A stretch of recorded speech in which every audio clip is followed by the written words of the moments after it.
Hello students, आज हमारा topic है tetanus.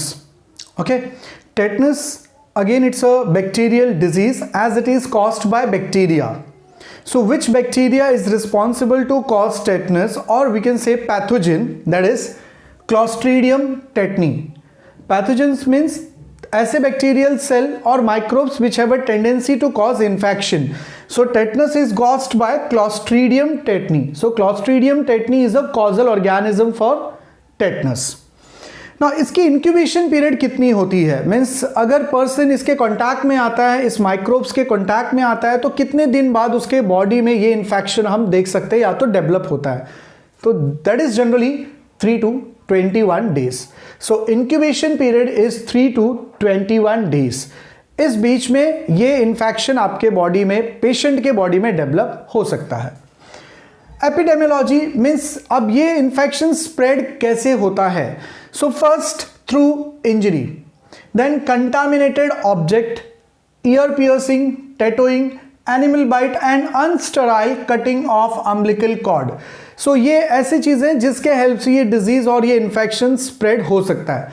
When we say unsterile cutting of umbilical cord, so this is responsible for the neonatal और we can say fetus की जो death होती है, मोर्टेलिटी होती है, उसके लिए ज़्यादातर पॉसिबिलिटी ये रीजन है, that is unsterile cutting of umbilical cord. ऐसे केस में मोर्टेलिटी रेट 90% होती है. Okay, now through injury. अब इंजरी से कैसे, एग्जाम्पल हमारे बॉडी पे स्पेशली लोअर लिम्स कोई कट है and that cut part is coming in contact with the soil. Soil के अंदर ये माइक्रोब्स पाया जाता है, that is clostridium tetani, soil के अंदर मिलता है. इवन कंटामिनेटेड ऑब्जेक्ट पर भी हमें ये टेटनस देखने को मिल सकता है. अब सॉइल में अगर मैं इसके सर्वाइवल रेट की बात करूंगा तो ये माइक्रोब जब सॉइल में प्रेजेंट होता है तो हमने ये देखा है कि ये मैक्सिमम 40 इयर्स तक सर्वाइव कर सकता है.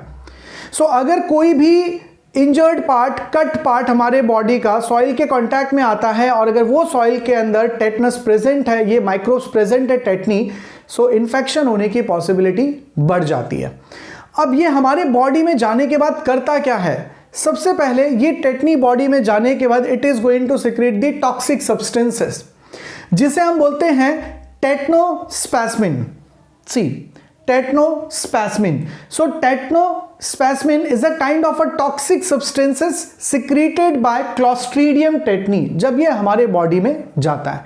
अब ये टॉक्सिक सब्सटेंस क्या करेगा, सो दिस टॉक्सिक सब्सटेंसेस सबसे पहला काम हमारे मोटर न्यूरॉन को डैमेज करता है. सेकेंड थिंग, मसल्स को काफी ज्यादा स्टिफ करता है, हार्ड करता है.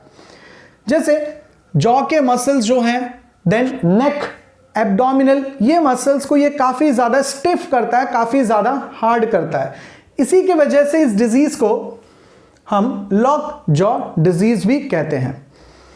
It is termed as lock jaw disease. क्यों? क्योंकि ये जो जॉ मसल्स हैं ये काफी ज्यादा हार्ड हो गए, स्टिफ हो गए, जिसके वजह से अब ये प्रॉपर तरीके से ओपन नहीं होता है, माउथ ओपन नहीं हो पाता है. ऐसे केस में फूड स्वैलो करना, फूड इनटेक करना, it's difficult.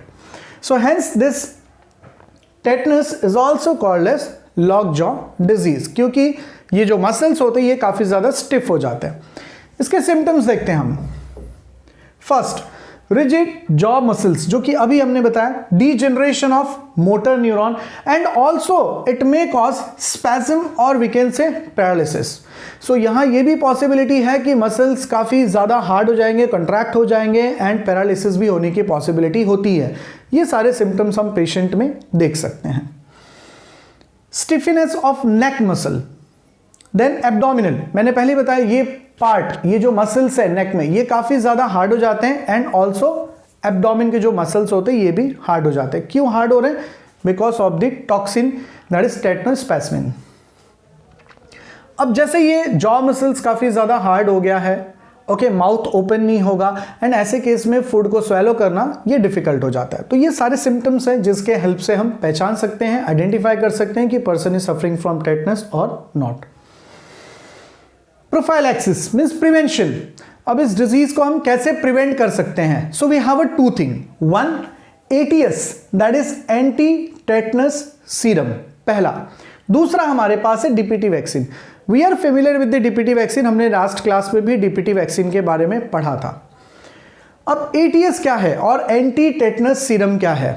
Anti tetanus serum is a kind of a antibodies जो कि मैंने एक्विन ब्लड से एक्सट्रैक्ट किया है। Equine blood nothing but the horse का ब्लड। ओके, उस हॉर्स के ब्लड से हमने एंटीबॉडीज एक्सट्रैक्ट किया है और ये रेडीमेड एंटीबॉडीज को हम पर्सन को और पर्सन के बॉडी में इंजेक्ट करते हैं। ऐसे केस में पर्सन का बॉडी इस इंफेक्शन के अगेंस्ट इम्यूनाइज हो जाता है, काफी स्ट्रांग हो जाता है।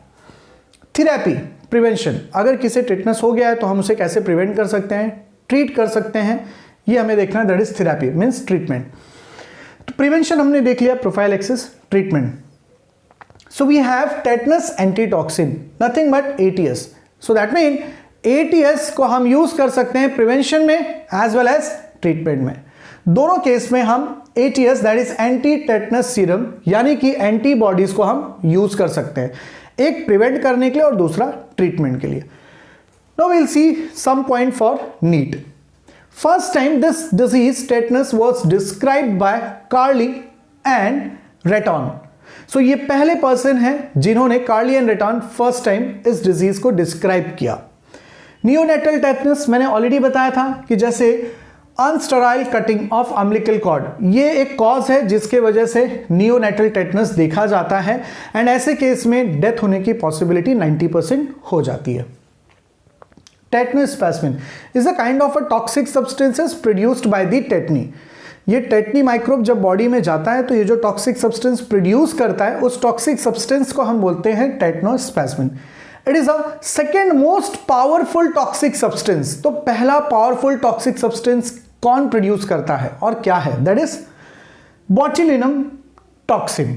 Botulinum toxin is the most powerful toxin and second most is a tetanospasmin produced by the tetany, that is in tetanus. Now tetanus is a neurotrophic disease. अब tetanus को हम न्यूरोट्रॉफिक डिजीज क्यों बोलते हैं? इसे न्यूरोट्रॉफिक डिजीज इसलिए बोला जाता है बिकॉज ये सबसे पहले डीजनरेशन ऑफ मोटर न्यूरॉन करता है। मीन्स मोटर न्यूरॉन को हमारे डीजनरेट करता है, डिस्ट्रॉय करना स्टार्ट करता है, जिसके वजह से इसे हम न्यूरोट्रॉफिक डिजीज भी कहते हैं। So tetanus is also termed as lock jaw disease, also termed as neurotrophic disease. Lock jaw disease बता दिया, उसका रीजन क्या है।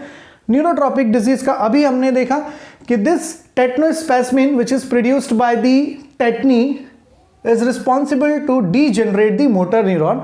इसी के वजह से टेटनस डिजीज को न्यूरोट्रॉपिक डिजीज भी कहा जाता है। Okay, so we are done with the tetanus.